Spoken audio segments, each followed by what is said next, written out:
And what's up, everybody? This is Terminator Juice back for my second Juice Opinions of the week. And for the live viewers, sorry I was an hour late. I forgot that some people from work were getting together after work for happy hour. So I was all at B-Dubs, had a drink or two, and yeah, so let's get into this. I was going to start this, like I said, an hour ago, so I don't know who's all going to be here, but I appreciate people for being patient. But let's get started. So before I get into my number 4, number 3 favorite Nintendo consoles, let's talk a little news. And I just want to clear up my last Juice Opinions, number 17. I was talking about the Zelda DLC. And even though, I mean, it was a 19-minute video, I said a lot of things, but I just want to clarify a few points and then remind people my name got mixed in with the group of people who, because of I think they should have waited to announce the DLC. There was 2 videos where people kind of grouped me in with the people who think that the game's not complete and they've held back content, and that can be further from the truth. So I just want to make sure people know that, like, I know this game is going to be a full game, no question about it. And like OJ pointed out, at some point they just had to draw the line. If they told Aonuma that he had, finish it we'll release it when you're done, I think this game would have been in development for another 2 years. Like, he just seems so passionate about the game, and they just want to put so much stuff into it. And I understand. I know it's not the same level, but when I make levels in Mario Maker, I feel that every day I'm like, oh man, should I upload this? And I'm like, nope, I thought of something. I'll play through it again. No, I thought of something to add. I mean, times that by 1,000,000, and that's Breath of the Wild. So I know they had to cut it off and release, I had to make the Switch launch, but I guarantee you, like, the story that they had, everything's finished there. And yeah, so I'm not one of those people. And again, I'm fine with the DLC. Can't judge it now because we don't know. Can't judge the price. Can't judge the content. And I did say, there's one of the clarifications I want to make. I was talking about the DLC Pack 1. I said I wouldn't pay $1 for that. First of all, I thought it was going to be sold separately. I wasn't sure that it was just $20 for everything. And then I meant based on what we know, based on the limited info. The Trials Cave, that doesn't really mean anything to me. That doesn't add anything because it was in Twilight Princess, and it was more frustrating than anything. But as far as the new hard mode, and what was the other thing with the DLC? Oh, the in-game map feature. Like, I have no idea what that stuff is. So to me, without knowing, doesn't seem like it's worth anything there. But like I said, the hard mode could be, like Red Knight was saying, like a master quest. It could be something completely awesome. And then the map feature, to me, just knowing nothing about it, sounds like something that should be a free update. But anyway, I was basing it on the limited information. They could have the full reveal months from now, and it'd be like, yeah, that DLC Pack 1 looks good. I still think the main meat and potatoes is Pack 2, the new story, the dungeon, and the challenges. To me, that's probably going to be worth $20 on its own. So, but again, seems like there are people who are okay with it, that it's been announced, and there are people who think they should have waited for whatever reason.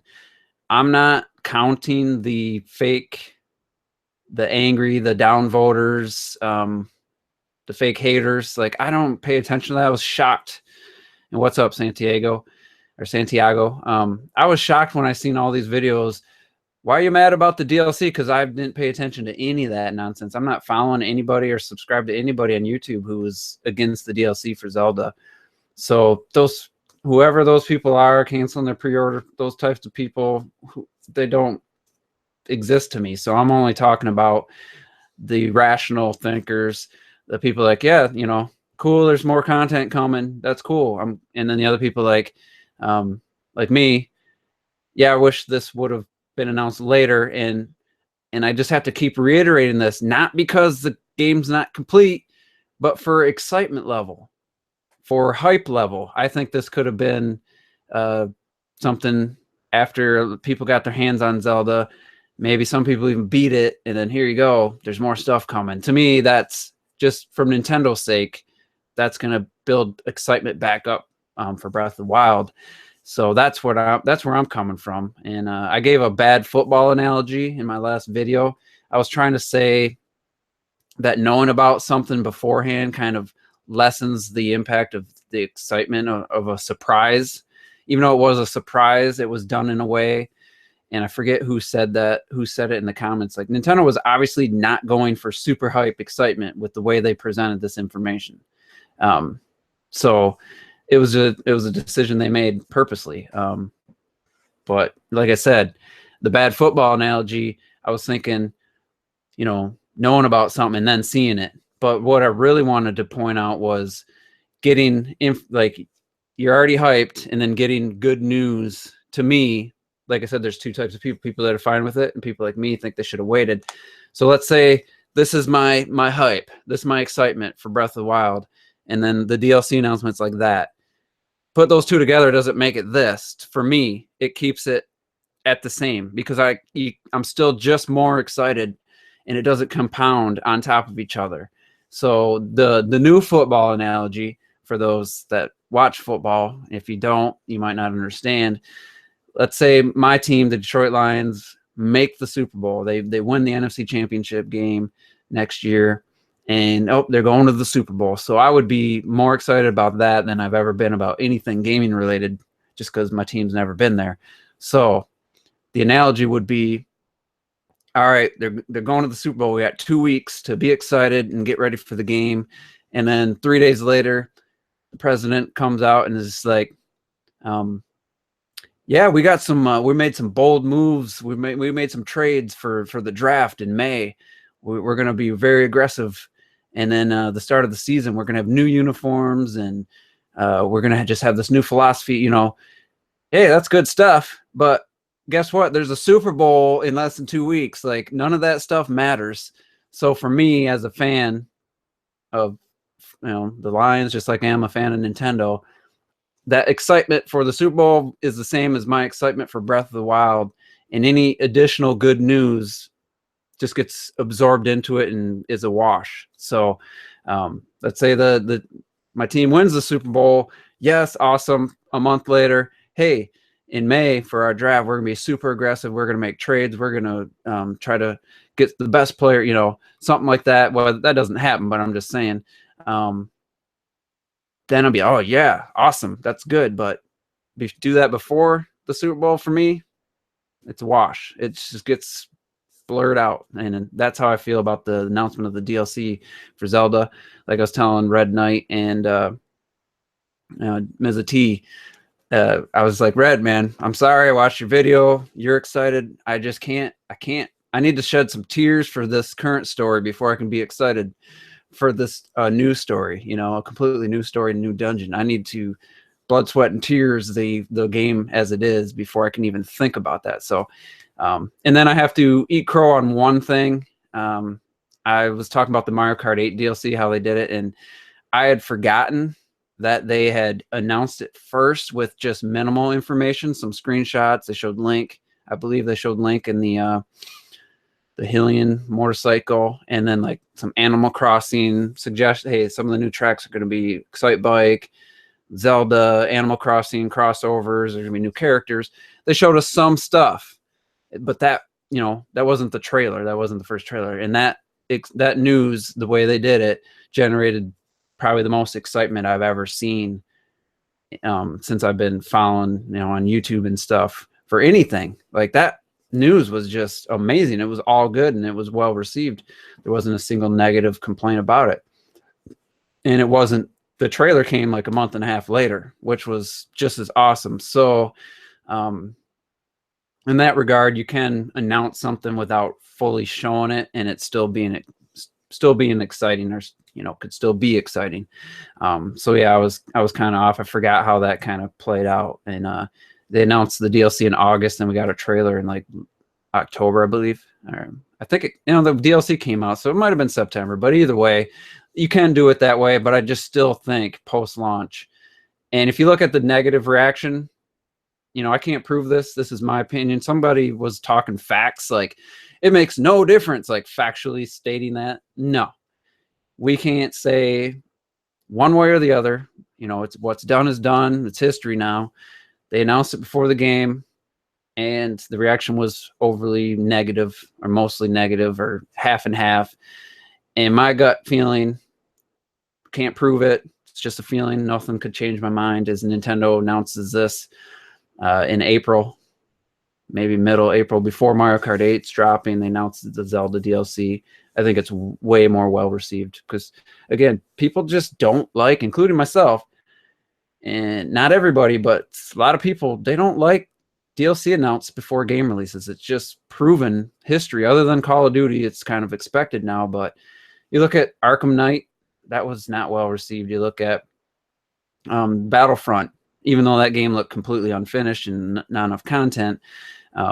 Evolve, these companies start talking about DLC before the game comes out, and people just, the hype just plummets. So I just think that's history's shown that, where someone cold-blooded, forget what his YouTube channel is, he made a video response saying, well, Hyrule Warriors announced it like the week, 5 days before the game launched. And if I could go back and find that podcast, I could tell you, I can tell you exactly what we said. And we weren't hyped about knowing about it, the season pass beforehand, even though it was only $20. No one was excited about it. Yeah, no one was mad like with the Zelda stuff, but no one was super excited about Hyrule Warriors season pass. I mean, some people were, but we were just like, yeah, that's Tecmo all the way. That's Tecmo Koei, and it was cold-blooded on Twitter, and his channel was like Power Stars something. He's a small YouTuber, but he makes good videos. Anyway, yeah, so I guess that's pretty much the last I'm going to talk about the Zelda DLC until they show a trailer and we get some information. It's going to be exciting then. It's just, for me, sorry, you're not going to change my mind. It's just not exciting for me now. I just need to play Breath of the Wild, and that's all I can think about. 2 weeks. I mean, less than 2 weeks really, because I'm going to the midnight release at Best Buy, so it's like 13 days and a few hours.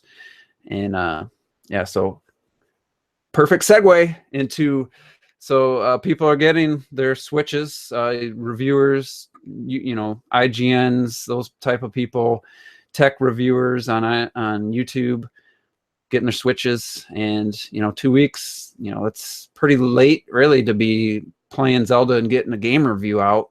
For some of these people, they're going to really have to go all in, even though I know Grand Theft Auto 5 reviewers were reviewing that game after like 4 days or something. Remember Adam Sessler played it like all weekend so he could review it the day it came out. And so I don't know, to me that's not the best way to play a game like that, Zelda, an open world game, cramming it in. Maybe it is, maybe it isn't, but so yeah, people got 2 weeks to play the game and get some reviews out for Breath of the Wild. And I think I would be shocked, and I don't go off Metacritic. The last 3-4 games I bought, I didn't even check the Metacritic, and so it means nothing to me. But my prediction for Breath of the Wild is that it won't be below 94, the Metacritic. I think Nintendo going to hit it out of the park. So, and then the positive reviews are only going to add to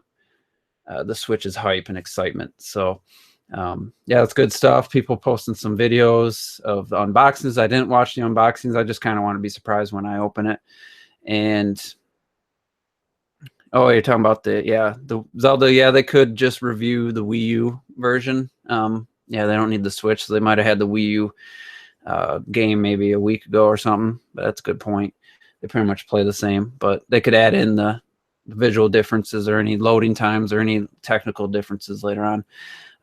But yeah, people are getting their hands on it, and watch the UI interface, OS, whatever you want to call it, user interface, and it's not updated. It's to go to the eShop. The person need to update, but it's simple. There's a lot less stuff to go through. I do miss the Miiverse. Like, to me, that's a big bummer. But the fact what Nintendo had to do to keep that running. And, you know, a lot of people didn't even use it. I think it was great. I was just using it the other day, posting a shot from Wonderful 101.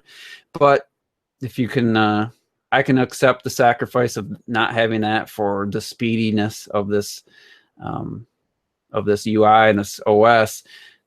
Now, if I can be just like on the PlayStation 4 playing a game, hit the home button and it just automatically suspends it, and hit the home button back and it's instantly back, that would be awesome. Now, they didn't demonstrate that, but if that happens, I'm even more excited, because that's a really nice feature for PlayStation 4. Yeah, it just minimizes the game. Even if it suspends it, it still boots it up. You actually have to close the application or eject the disk, and then it takes the long time to boot up. Resident Evil 7 is like 3 minutes plus, just if you don't resume your game, a suspended game, if you like actually close the app or remove the disk. Getting back into Resident Evil 7 is like 3.5 minutes from start to finish just to get to your save file. So I don't think our Switch games are going to be like that, but it is nice, and I hope you can just minimize the game.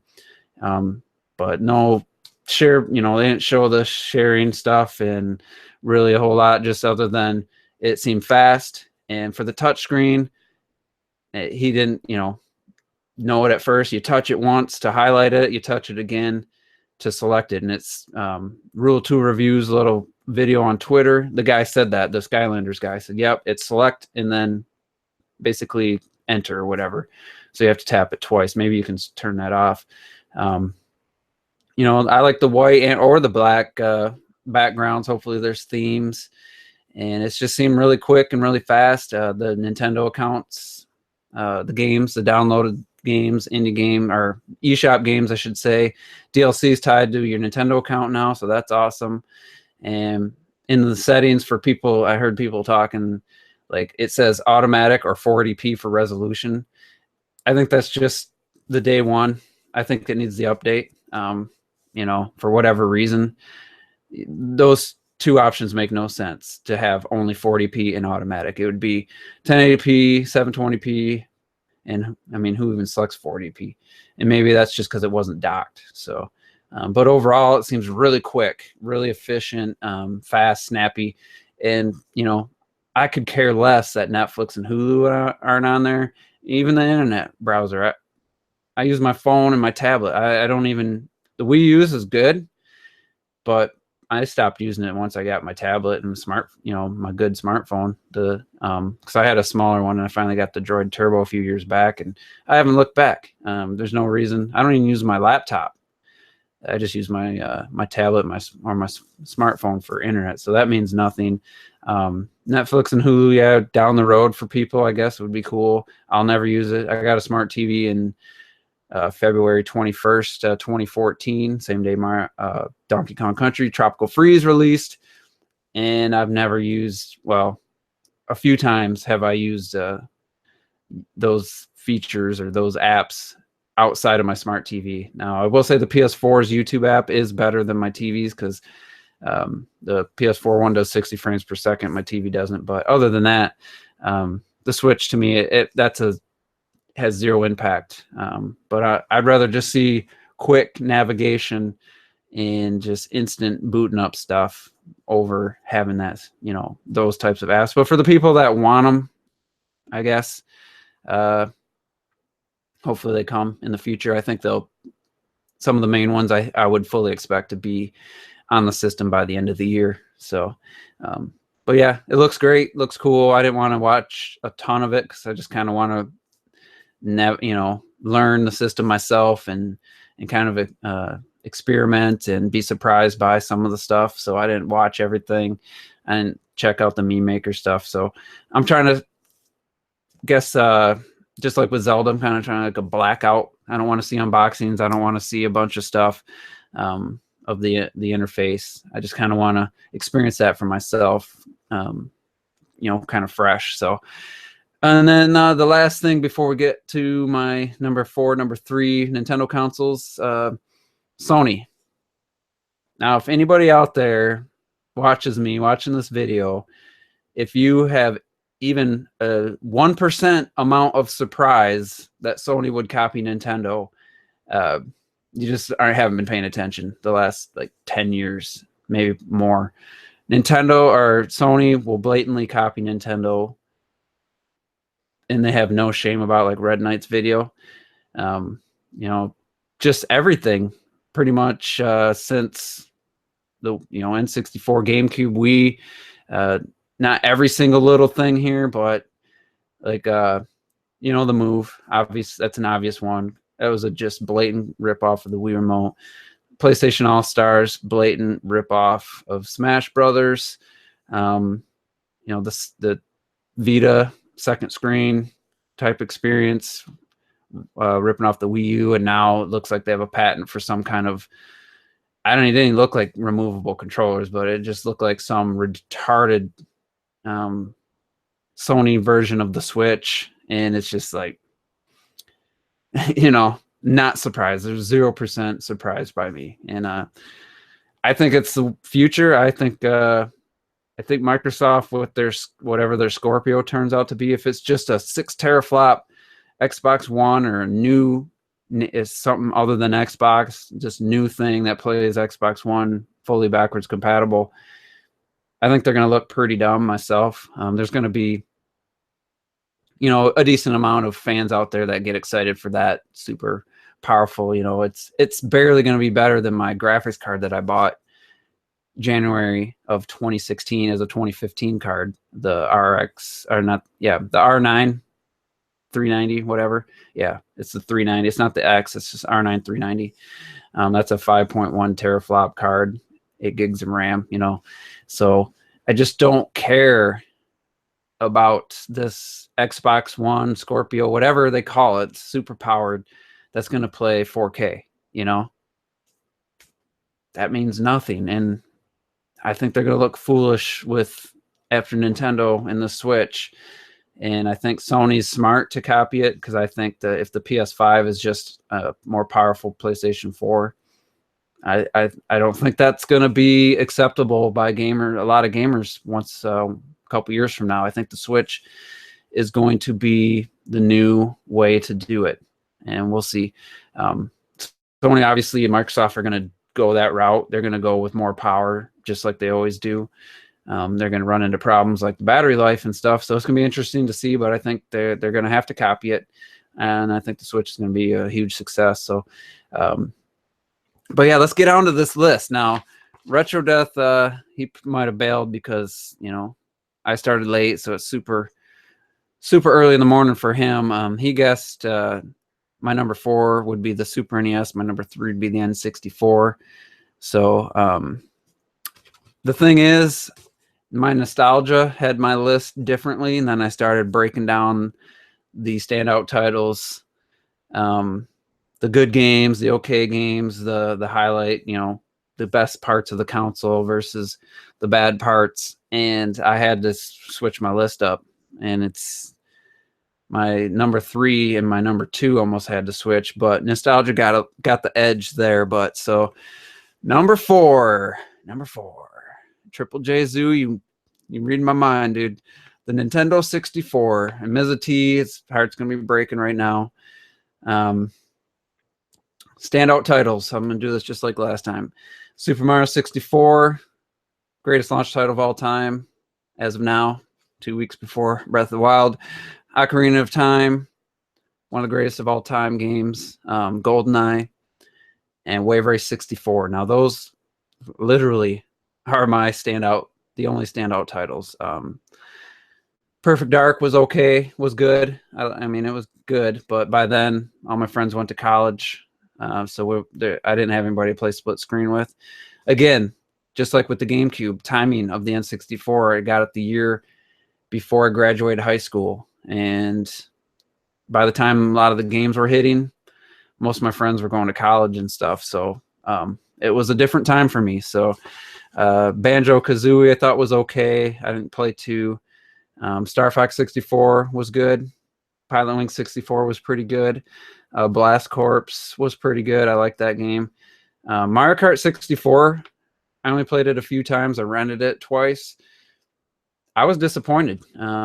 Super Mario Kart is one of my favorite Super Nintendo games of all time. and I was disappointed by Mario Kart 64, and I re-downloaded on the Wii eShop, and I still just don't like it.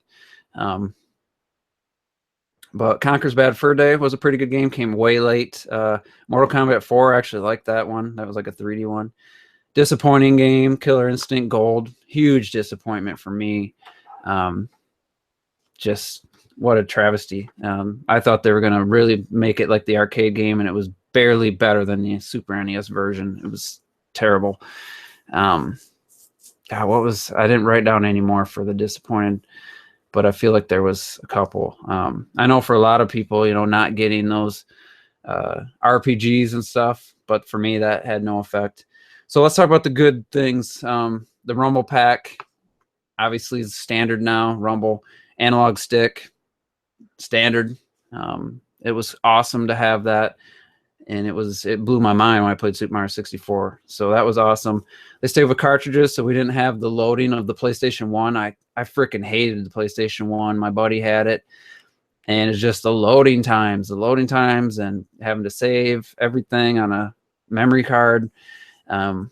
Just never liked that system, never liked the controller, never liked the system itself. So, but for the and I forgot on the N64, another really good game was San Francisco Rush 2, especially. I played the 2049 or whatever on the Dreamcast. So, but that was a good game. So I'm forgetting a lot of them, but seriously, the 4 standouts. I mean, I really had to think about it. I couldn't think of a fifth one. I was just really thinking. I didn't have any, like I said, I graduated high school, friends going to college, started working, and I just didn't have as much time for gaming. I think I only have about 9 or 10 games. Turok was another game that was pretty good, but more frustrating than anything. So the bad things, there's just a minimal amount of games. There's the Maddens came a little bit late. I remember the first one didn't have the NFL license.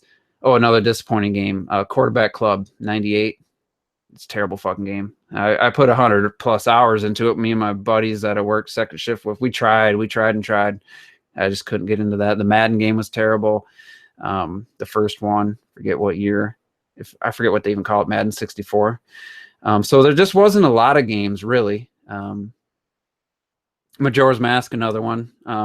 That was pretty good to okay, kind of disappointing for me. For Ocarina of Time, going down to Majora's Mask, just didn't really capture the same feeling, and it was late in the system's life. So I moved to the Dreamcast actually pretty quick. As soon as I came out, obviously I was pretty much done with my N64. But they didn't have a ton of games. They had some of the best games ever. GoldenEye, the memories of playing that. I mean, 3-4 player split screen till the sun come up. Good stuff. Wave Race 64 was one of those ones I never owned, but my buddy had it, so I was at my house constantly. I played it, beat it, got all the cups unlocked and all the first place and stuff. But yeah, so, and the other thing was the expensiveness, the price of the games. I remember Perfect Dark cost me like $100 with the RAM expansion. And I think it was $80 or something by itself. And some of these games were just so expensive because they had to put more memory. Like Resident Evil 2, they came out years later, and they put the whole game on there. I didn't play that version, but I know some of these games, and we're talking 97, 98, and we're talking $70, $80 games back then with inflation. That's over $100 for sure. So, yeah, and, I like the controller. The analog sticks would wear out, especially playing Mario 64, throwing Bowser and having to do that. And the Mario parties, I know a lot of people love those. I never played those on the N64. So good system. I still have my day one. Got it from Toys R Us. That was the first Nintendo system to not come with a game, only one controller. And then it also was the first system that didn't come with the RF adapter. Now, if you're young, you don't even know what the hell that is. Basically, instead of AV cords, instead of, composite with audio, the 3 RCAs, HDMI, you had plug it into the back of your TV like it was cable, like your cable TV, that splat. which now you use a box, but then there was a little plastic box, and then your cable line would plug in the back, and you had to be on channel 3 to play your games. That didn't come with it. And I had just enough money. Walking out of Toys R Us, I'm reading the box, what's included. I'm like, my TV didn't have AV input. So I had to go back in. I had like $2 left after I bought that RF adapter. So I got Mario 64, my N64, and the RF adapter. And I had like $2 to my name. So that was another thing. We got used to that now, but that was definitely a new thing back then. One controller. It was only $199, which, you know, back in the day. Now that inflation, I don't know what that price would be, but probably more like a $300 system. So now we're getting to my number 3. What do you think it is? I'll give you guys a few seconds to think about it if anybody wants to throw out a guess. I'll say the systems that are left: the Wii U, the Super NES, and the Wii. So I'll name some games and you'll be able to figure it out. So one is a Donkey Kong Country game. There's a Metroid game in here, and a couple Mario games in here. So it is the Nintendo Wii. Standout titles: Super Mario Galaxy, Metroid Prime 3, Legend of Zelda Skyward Sword, Wii Sports, Super Mario Galaxy 2, one of the greatest games of all time, in my opinion, the best 3D Mario game right now. Donkey Kong Country Returns, Metroid Prime Trilogy, which I didn't actually play on the Wii. I played that on the Wii U version, but completely made the Metroid Prime 1 and 2 play so much better. The definitive versions. Good games. I'll go over good games. Zack and Wiki, Twilight Princess, Wii Sports Resort, Smash Brothers Brawl, which I got years later, World of Goo, Okami, I guess, New Super Mario Brothers Wii, the OK games, Mario Kart Wii. Had some fun playing online with my buddy. Kirby's Epic Yarn. The Tiger Woods games were pretty good on there. And then the GoldenEye remake, the 007, was actually pretty decent. Disappointing games: Metroid Prime Other M, big disappointment, which I just played like last year. Red Steel was a huge disappointment, the first one. And then the Call of Duties, once they started hitting, at that point I was playing on 360, and I know Red Knight loves the controls and stuff, but for me, going from 5.1 digital sound, 60 frames per second to 30 frames per second, and this just terrible audio. Like, I got to the point with the 360 version where I could tell where guys were using my 5.1 surround headsets or my surround sound system in my living room, and going to, they didn't have an audio for someone shooting right behind you. So that, to me, that was a disappointing experience. I like the Wii U versions, so I thought they improved that. The pros, I mean, come on, just a ton of great games. I mean, I think I did a Metacritic search, and there was almost 100 games that were 80 and above on Metacritic. Like, just a ton of games, diverse library. There was multiple Kirby games, multiple Mario games, 2D and 3D, Metroid games. Just about every franchise was covered. Inexpensive, it was a cheap system. The games were still $50 or less. And yes, Punch Out for the Wii was good. I didn't play it until the Wii U got the digital version of the Wii game. The motion controls, I loved most of the games that used it well, like Skyward Sword, Metroid Prime. I didn't mind them in Donkey Kong Country Returns. I didn't use it in the Wii U version, but I thought it was fine. The Galaxy for the Star Bits, I thought everything was utilized pretty well. World of Goo was great with it. Zack and Wiki was great with it. So, and somebody brought up Xenoblade. I didn't play Xenoblade Chronicles. Well, I played it after I played X. I don't love it. I guess I would say it's a good game. I realized when it came out, it was probably pretty amazing. More of a JRPG than I like. I like X because it's more action-y. Virtual Console. The Wii brought us the Virtual Console. It was huge. I remember I bought so many damn games in the beginning on the Virtual Console. The WiiWare was great. So just a bunch of great games. The introduction of motion controls, and just inexpensive. Had games for everybody. everybody likes to point to the shovelware. I mean, Robert Rule 2, if you watch this, I just got to say, man, you can focus on that, but that means nothing to me because I never bought those games. Those games didn't exist to me. My buddy, now he's a casual gamer. He'd go to the store, see a game box and buy it, and he had no idea what he's getting. He ended up with quite a bit of shovelware junk, but the PlayStation 2 had more shovelware. So I don't think you can hold that against the system because it's popular and all these companies are trying to build upon the success. They throw out a bunch of crap. As an informed gamer, that should mean nothing. There's more good, great games on this system than pretty much any other Nintendo system. Yeah, Retro Death made the video about the GameCube, and there was a lot of exclusives, but a lot of for me personally, as someone who doesn't play a lot of those RPGs and stuff, the Wii just had a great library. It had a great library of Nintendo first-party games and some third-party exclusives. So the negatives, obviously, no HD visuals, no digital sound. The Wii Remote nunchuck were lacking buttons. Could have had the analog stick on the nunchuck be clickable. Could have had better motion in the nunchucks, and you could have had maybe an extra trigger or something on the Wii Remote. And the Wii Motion Plus, which came later, was a benefit. Some of the sensing early games didn't really work that great with the sensor bar. And then missing major titles like Microsoft